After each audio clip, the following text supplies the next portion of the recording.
வணக்கம். இன்றைக்கு வந்து நாங்கள் ஃபோட்டோஷாப்பில் இமேஜஸை வந்து எப்படி ஸ்லைஸ் பண்ணுறேன்னு பார்க்க போகிறோம்.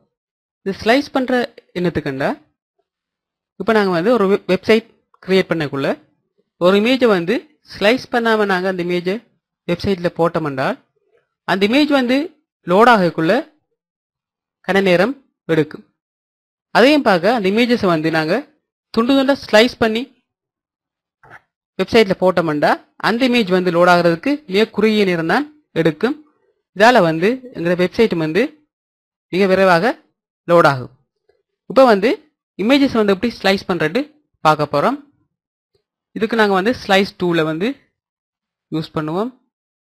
ஸ்லைஸ் டூலை வந்து செலக்ட் பண்ணிவிட்டு இமேஜுக்கு மேலே ட்ராக் பண்ணி செலக்ட் பண்ணுங்கள். இப்போ பார்த்தீங்கன்னா இமேஜ் வந்து 2 பார்ட் ஆகிருக்கு, அதாவது 2 துண்டா இமேஜ் வந்து ஆகிருக்கு. இப்போ வந்து கீழையும் செலக்ட் பண்ணுறேன். இப்போ பார்த்தீங்கன்னா இதொரு ஸ்லைஸ் மற்றது வேறு ஸ்லைஸாக ஆகிருக்கு.